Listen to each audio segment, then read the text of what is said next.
Temos visita aqui no estúdio do Alusão, o senador Eduardo Braga, do MDB. Que honra recebê-lo aqui. Amaral, satisfação enorme. Olha, o pessoal da produção preparou cadeiras. Opa, eu vou que bom. lhe direcionar para essa aqui, fique à vontade. Opa. Sinal de que quando tem cadeira, a gente tem muito assunto pela frente. Isso é uma boa notícia. Jornalista gosta de notícia, né? Sem dúvida. Seja bem-vindo mais uma vez, boa tarde. Eu que agradeço a você, Amaral, agradeço a TV A Crítica pelo espaço e dizer que estou aqui para poder conversar, prestar contas e, ao mesmo tempo, desejar que estamos chegando ao fim do ano, um Feliz Natal e um próspero Ano Novo a todos os amazonenses, brasileiros que nos assistem nesse momento.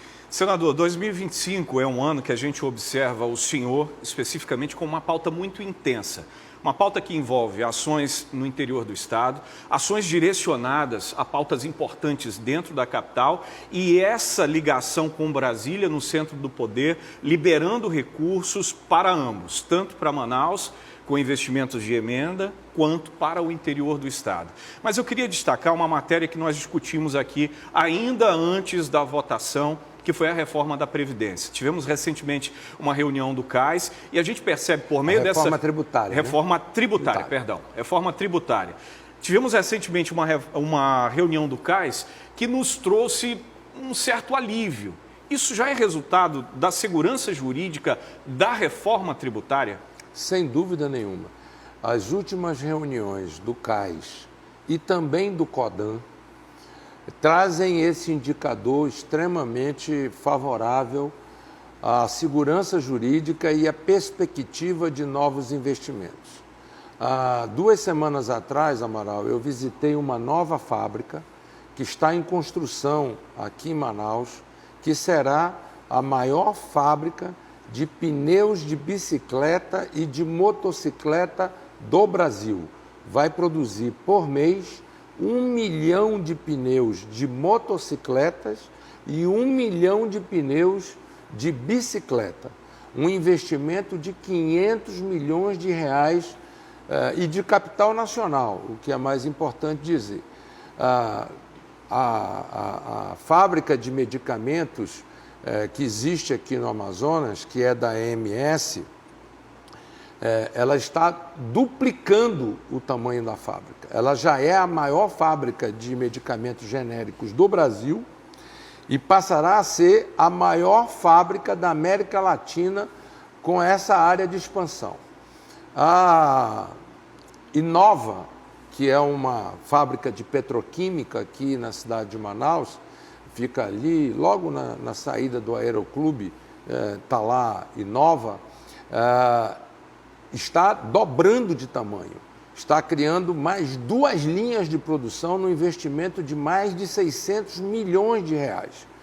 Nós estamos com novos produtos vindo para a Zona Franca, fruto da reforma tributária, entre elas as baterias, as BESS, que são fundamentais para o armazenamento da energia eólica e da energia solar, que é hoje um dos grandes desafios que nós temos no Brasil. E esse movimento está acontecendo. Na indústria eletroeletrônica, nós estamos com perspectivas excepcionais. Estamos agora numa disputa muito forte na indústria de ar-condicionados, porque, como sempre, tem um probleminha aqui e acolá, né? Surgiu uma fábrica que não pode ser chamada de fábrica, mas vamos respeitar e não vamos adjetivá-la, no interior de São Paulo, para construir motor e compressor de ar-condicionado. E aí querem mudar o processo produtivo básico de ar-condicionados no polo da Zona Franca. Ora, hoje, mundialmente, nós somos o 2º maior polo de ar-condicionados do mundo. Depois da China, é a Zona Franca de Manaus. Nós geramos no polo de ar-condicionados quase 20 mil empregos diretos. Mas estamos tendo que ter uma disputa, de novo, como sempre, contra o Estado de São Paulo, porque eles querem nos imputar, obrigar que a nossa indústria, que é competitiva, que é extremamente eficiente, tenha que comprar compressor e motor dessa fábrica, que não tem preço, não tem qualidade, é diferente de uma WEG, porque comprar um compressor e um motor da WEG é garantia de qualidade para o ar-condicionado. Mas comprar de uma fábrica que não tem expertise, que não tem proficiência no assunto, é correr o risco de você comprar um ar-condicionado e ele não funcionar.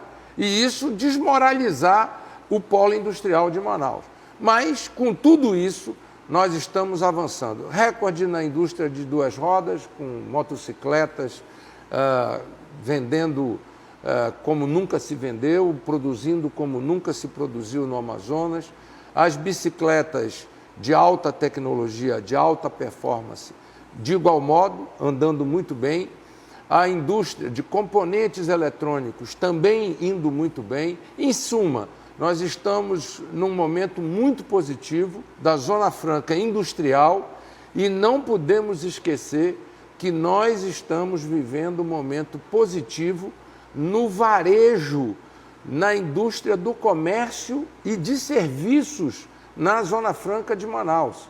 Portanto, é mais geração de emprego na veia, é mais riqueza, mais prosperidade para que Manaus e o Amazonas possam se desenvolver. É interessante o senhor falar isso, a gente até volta um pouquinho no tempo, 10 anos atrás, 11 anos, quando a gente lutava ali pela prorrogação da Zona Franca até 2073, eu lhe encontrei lá nos corredores do Congresso Nacional, o senhor articulando junto ao Colégio de Líderes que a matéria pudesse seguir adiante, naquela correria, naquela guerra que parece... Eu fui o relator. Pois é, correria que parece nunca acabar, numa guerra que parece nunca acabar no modelo, e naquela época o senhor falava, olha, essa é a primeira batalha, a gente precisa agora fortalecer o modelo Zona Franca com uma reforma tributária eficiente. E hoje a gente começa a colher esse resultado, mas já enfrentando uma nova batalha, né, senhor? É verdade. Amaral, para você ter uma ideia, a partir de 2033, só vai haver incentivo fiscal no Brasil em um único lugar, Zona Franca de Manaus. Toda aquela guerra fiscal que nós tivemos que enfrentar com São Paulo, com Goiás, com Espírito Santo, com Santa Catarina, etc., isso tudo nós vencemos com muita luta. Teve momentos que nós ganhamos por um voto no Senado da República. Mas o importante é que nós vencemos. E agora, na reforma tributária, aquilo que nós mais temíamos que poderia acontecer, graças ao meu bom Deus, eu apoio, e aqui eu tenho que fazer justiça, porque seria injusto da minha parte se eu não fizesse, ao ministro Fernando Haddad e ao presidente Lula, porque não bastou o apoio do Rodrigo Pacheco, do Davi Alcolumbre, do Omar, da nossa bancada federal, foi preciso sim o apoio do governo federal e o comando do presidente Lula para que nós pudéssemos ter uma vitória dessa envergadura. E veja, a nossa refinaria foi privatizada. Muita gente não compreende. A refinaria foi privatizada, agora vocês estão querendo dar incentivo fiscal. Minha gente, produzir e refinar petróleo na Amazônia é uma das tarefas mais difíceis no mundo, em função da logística. Se nós não tivermos benefício fiscal para poder refinar esse petróleo, nós vamos ficar excluídos da possibilidade de entrarmos na indústria da petroquímica, que é a nova fronteira econômica do Estado, não só através dos derivados de petróleo, mas através do nitrogênio do gás, através do potássio da silvinita e através do fósforo. Essas indústrias que eu estou te falando podem equivaler daqui a uma década a 50% do PIB do Amazonas. Portanto, são indústrias de transformação. E se nós não pensarmos olhando pelo binóculo, olhando lá no horizonte, nós não estaremos prontos para o futuro. Então, nós estamos trabalhando na logística, estamos trabalhando firme na BR-319, que você e eu conhecemos de verdade, porque nós fizemos o trajeto todo, você mais do que eu, porque você foi até Brasília de carro, não é? E eu lhe acompanhei, vi seus depoimentos e quero te dizer que finalmente nós estamos conseguindo dar passos que não são simples, que não é fácil. Fácil é criticar. Eu costumo brincar, Amaral, que falar até papagaio fala. O difícil é fazer. E eu sou aquele que gosta de fazer. Eu sou daquele que transformou o gasoduto em realidade, transformou o Leão de Tucuruí em realidade, transformou o Prosamin numa realidade, transformou a Ponte do Rio Negro em realidade, transformou um programa habitacional em realidade para a cidade de Manaus, acabamos com o problema de água. Eu me lembro, aqui na Rede Crítica, tinha um programa Alô Manaus. O principal tema do Alô Manaus era a falta d'água na região leste e norte da cidade de Manaus. Graças ao PROAMA, nós acabamos com a falta d'água na cidade de Manaus. Acabamos. E se Deus quiser, eu estive ontem com o presidente Lula. O presidente Lula me disse que no final de fevereiro, começo de março, ele quer vir ao Amazonas. Inaugurar as duas pontes. A do Curuçá já está pronta. A do Altasmirim deu um problema na geologia, nós encontramos areia onde era para ter encontrado rocha, mas já está resolvido o problema de engenharia. Escorregou 40 dias o prazo de entrega da ponte, vai ser entregue final de janeiro, início de fevereiro. O presidente virá para a inauguração das duas pontes, irá visitar o trecho que está sendo já asfaltado. Eu acho que por essa época nós estaremos aí com 10 ou 12 quilômetros já de asfalto novo na 319 e dará a licença ambiental tão sonhada, tão desejada, tão assim necessária para o desenvolvimento do nosso Estado. Eu luto por isso há 30 anos, Amaral. E eu sou daqueles que eu não desisto, sabe? Agora, depois da licença na nossa mão, nós vamos ter que lutar pela execução da BR-319, porque é uma obra que não vai aprontar assim, não... Tá, bateu a vara de condão e ela está pronta. Nós temos que fazer 54 pontes para substituir ponte de madeira por ponte de concreto e aço. Vamos ter que construir uma outra ponte sobre o rio Igapoaçu, que é o maior rio, né? E vamos ter que asfaltar 450 quilômetros de asfalto, que é o que resolve finalmente o trecho do meio da nossa BR-319 e entregará aos amazonenses, espero eu que em 2030 a gente possa, e eu faço questão de estar do teu lado. É um prazo razoável, né? Eu quero estar do teu lado para você filmar e mostrar o antes e o depois, como a gente é capaz de transformar uma tragédia numa vitória e numa conquista através do trabalho. Esse aí é o asfalto novo, chegando lá. Esse é o asfalto novo. Nossa equipe fez questão de separar essas imagens. É o trecho C, que nós chamamos de trecho Chaves. A BR-319 é um grande desafio, mas ela também traz muito otimismo para o estado do Amazonas e para o estado de Roraima. Ela liga esses dois estados estratégicos, extremo norte, o estado do Amazonas, ao restante do país, mas não é só uma ligação, a gente fala de BR-319, só uma ligação rodoviária é muito mais que isso. Amaral, a estrada que liga Boa Vista a Georgetown vai estar pronta no ano que vem. Pois é. Você imagina, nós vamos interligar o Caribe com o Brasil através do Amazonas. O meu sonho são 3, do ponto de vista de infraestrutura.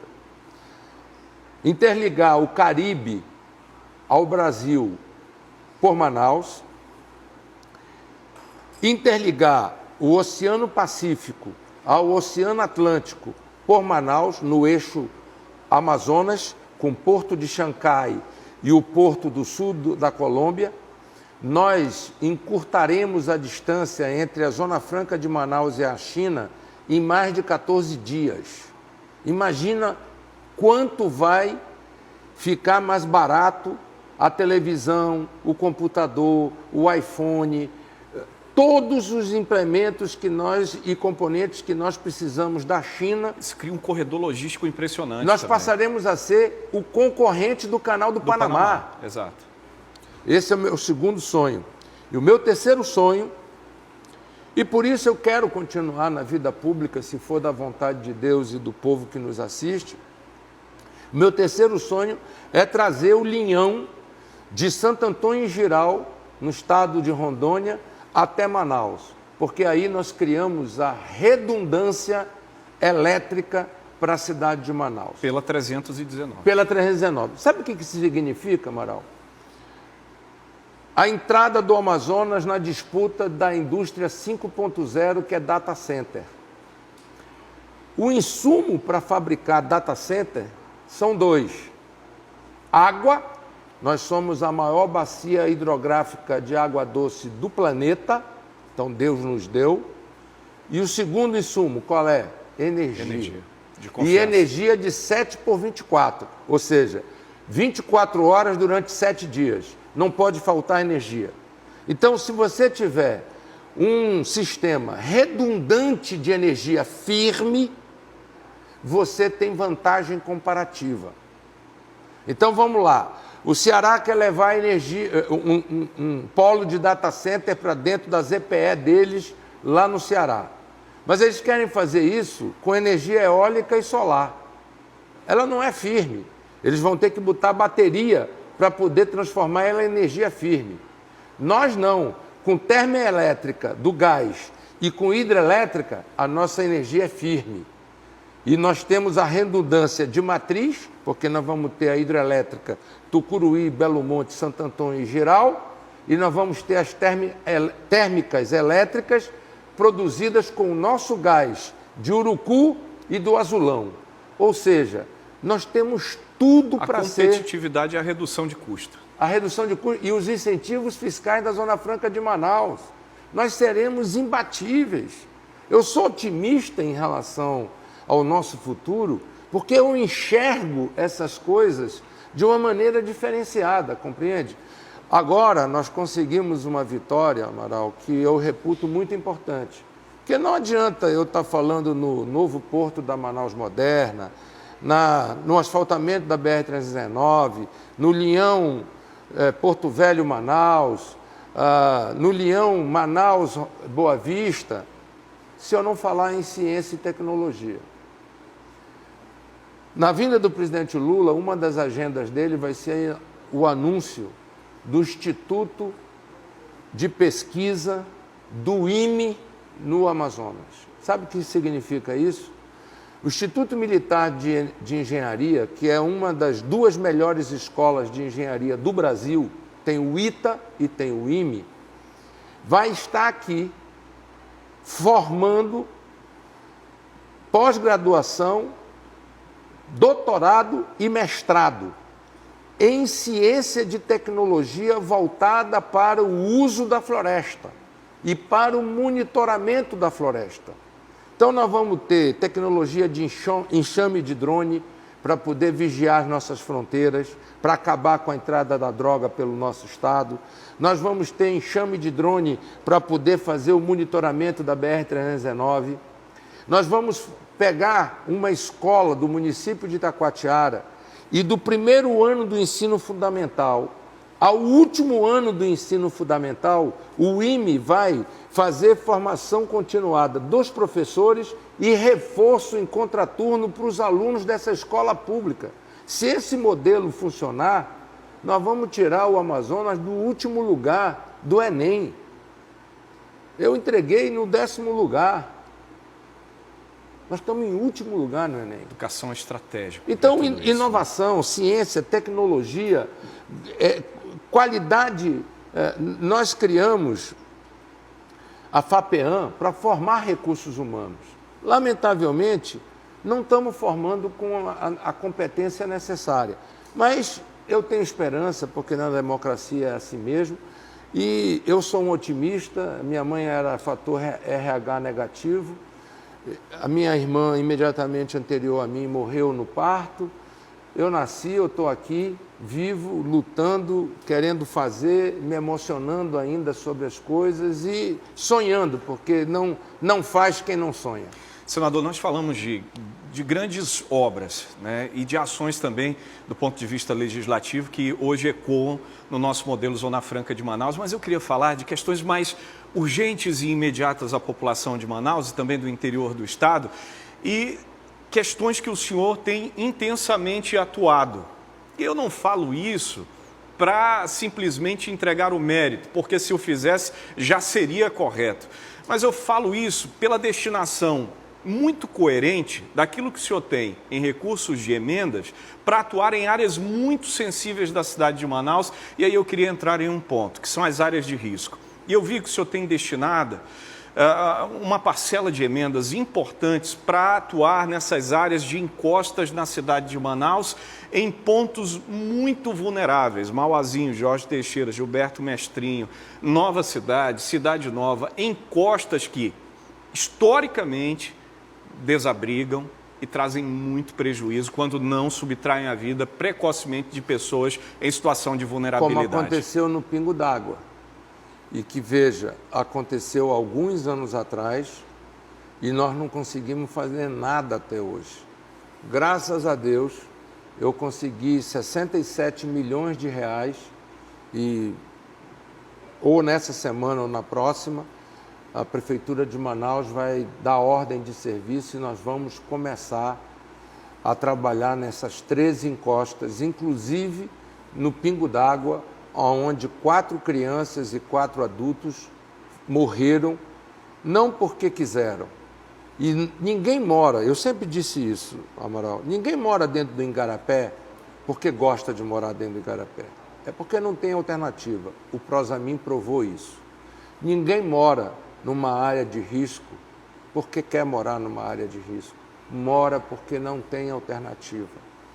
Nós estamos dando alternativa, construindo o maior programa que a Prefeitura de Manaus já teve no programa Minha Casa Minha Vida. Eu me orgulho de ter sido responsável por isso. E, ao mesmo tempo, estamos fazendo um bairro planejado. Você sabe há quanto tempo Manaus não tinha um bairro planejado? Faz tempo. Desde o São José Operário. São José Operário foi feito pelo ex-prefeito José Fernandes. Muitos dos que estão nos assistindo não sabem nem quem é o José Fernandes.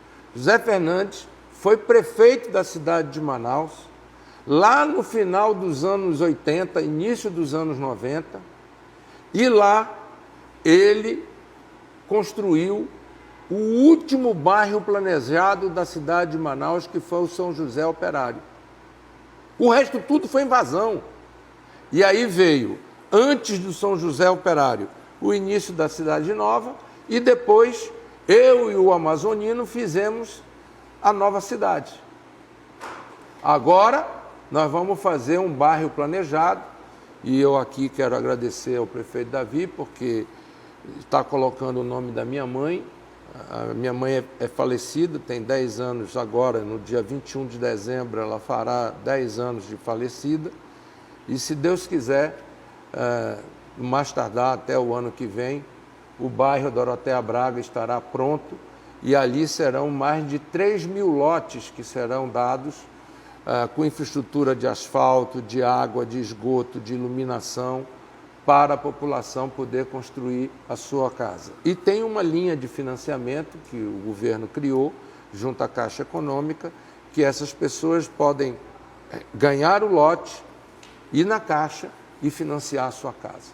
Fora isso, nós estamos construindo 5.000, quase 5.000 casas que são apartamentos no Minha Casa Minha Vida. Inclusive, o presidente Lula, quando vier a Manaus aí no final de fevereiro, no final de janeiro, início de fevereiro, uma das agendas será a inauguração desse complexo, que também, por generosidade do prefeito, homenageará o meu querido pai, que faleceu recentemente, com 99 anos e 8 meses, e foi ele que me deu essa paixão e essa emoção de querer servir o meu Estado e a nossa gente.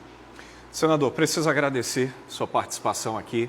Interessante o senhor falar de política de moradia como um enfrentamento a quem vive em áreas de risco. Há pouco a gente estava ali nos bastidores, eu lembrava com o Duarte da primeira entrega do Prosamin, a gente estava lá lembrando desses momentos. O senhor entende disso muito bem, porque entende na prática, é um parlamentar, um senador com cabeça de executivo, de governador.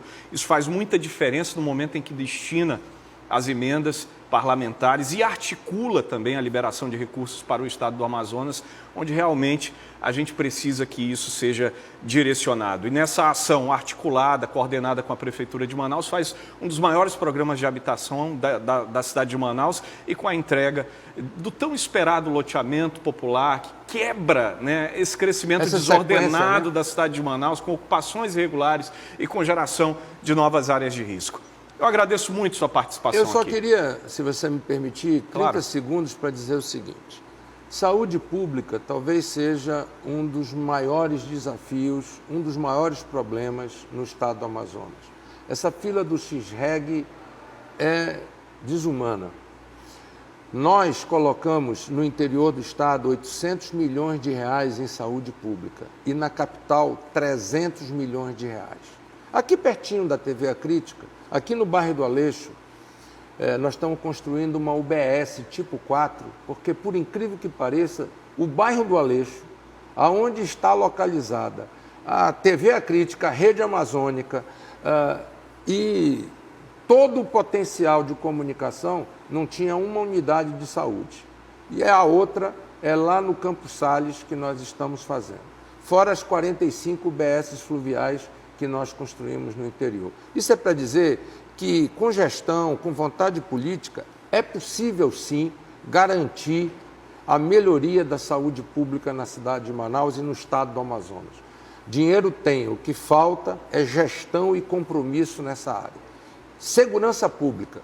O Brasil não pode mais tolerar essas facções criminosas comandando o crime no país. Disse ao presidente recentemente que é chegada a hora de nós podermos ter uma política do governo federal, junto com governos do estado e junto com os municípios, para que todos juntos possamos dizer não às facções criminosas e salvar as gerações futuras do nosso país. Senador, mais uma vez, muito grato pela participação. Eu que agradeço. Aproveito para desejar ao senhor, à sua equipe lá em Brasília, a equipe aqui em Manaus, um excelente 2026, um Feliz Natal de antemão, um ano novo maravilhoso de muita saúde. E que Deus abençoe todos nós, um Feliz Natal a todos que nos assistem, um feliz ano novo e, se Deus quiser, um 2026 muito melhor do que 2025. Bora levantar, como de praxe nesse programa. Satisfação recebê-lo mais uma vez. Eu que te agradeço. Gratidão enorme sempre. Enorme. E parabéns pelo trabalho. Imagina, que é isso, estamos aqui para servi-lo sempre. Deixa eu lhe encaminhar por aqui, 1h e 4 minutos, volte sempre. Obrigado. Deus Obrigado, abençoe. Amaral.